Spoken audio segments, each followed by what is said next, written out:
Hello, friends. 1 in 5 women and 1 in 13 men report having been sexually abused as a child aged 0 to 17 years. 120 million girls and young women under 20 years of age have suffered some form of forced sexual contact. The global prevalence of child sexual abuse has been estimated at 19.7% for females and 7.9% for males. Most sexual abuse offenders are acquainted with their victims. Approximately 30% are relatives of the child, most often brothers, fathers, uncles, or cousins. Around 60% are other acquaintances such as friends of the family, babysitters, or neighbors. Strangers are the offenders in approximately 10% of child sexual abuse cases. Most child sexual abuse is committed by men. Studies on female child molesters shows that women commit 14% to 40% of offenses reported against boys and 6% of offenses reported against girls. In this, you got to note that this information is based on reported cases.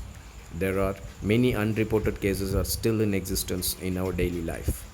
As a criminologist, I personally considered that among all the crime happenings in the world, child sexual abuse is the most dangerous crime because in child sexual abuse, some victims doesn't even realize that they are victimized.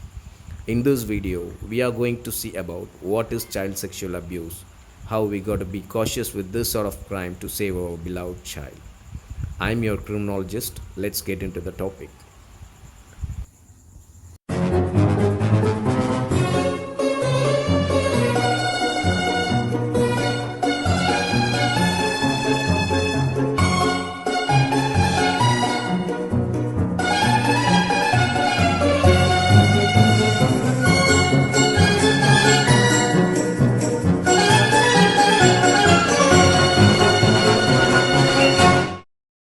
Child sexual abuse occurs when a person, whether young or old, male or female, uses a child for his or her own sexual gratification.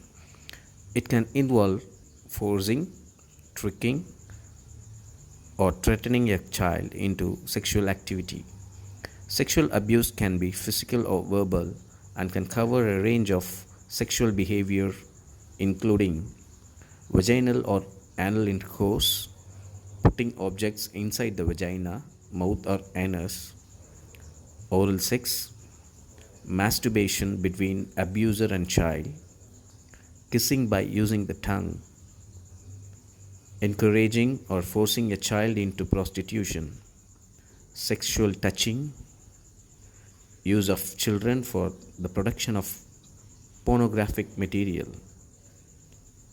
exhibitionism, voyeurism, encouraging or forcing a child to look at the private parts of the body or watch sexual acts, obscene phone calls.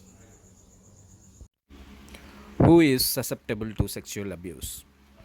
Any child of any age or race is a potential victim of sexual abuse. It can occur in poor, middle class, or wealthy families. Sexual abuse can take place anywhere at any time to able or disabled children. According to the Child Act 2001, children in this context refers to a person who is under 18 years of age. How will I know if a child is being sexually abused? The effects can vary depending on a child's personality and the severity of the incident.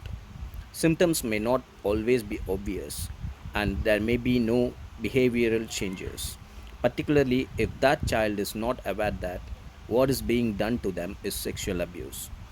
The following may indicate that a child is being sexually abused: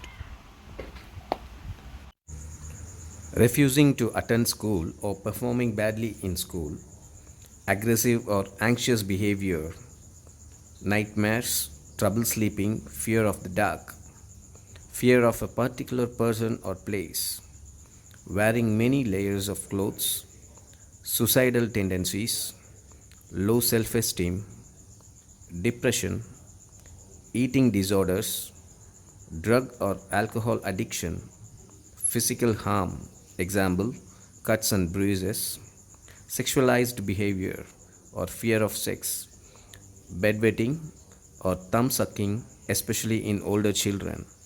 Physical symptoms, example, venereal disease or pregnancy, withdrawing themselves from their usual social activities. So far, we have seen what is child abuse and the effects of being sexually abused. Now it's time to know about the criminals. Knowing about criminals plays a vital role in crime control. Crime formula says that if the crime related opportunities are not given by the victim, then there is 100% sure of not happening of any sort of crime. Yes, it's true, but the million dollar question is how the victim knows to cut the opportunities when he doesn't even know what his crime related opportunity is. So, to understand the related opportunity, one must try to understand the point of view of the criminals.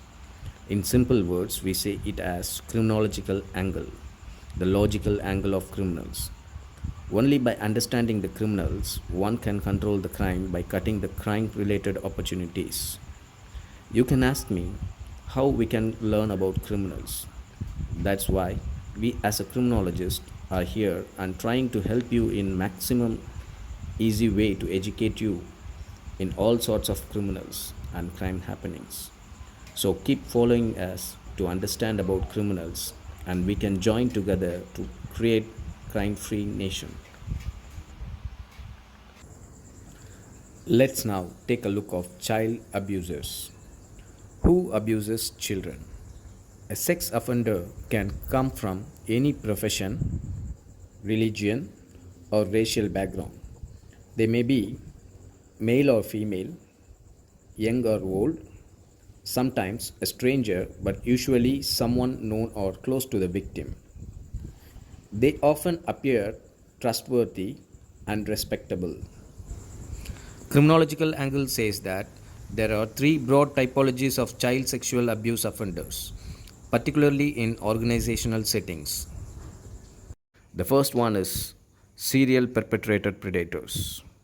Serial perpetrator predators are considered high frequency chronic offenders who choose victims based on situational factors and are likely to actively manipulate environments to create opportunities to abuse. The second one is opportunistic occasional predators. Opportunistic occasional predators are more likely to commit abuse when a lack of appropriate controls, such as a code of conduct or reporting procedures, obscures personal responsibility for the abuse.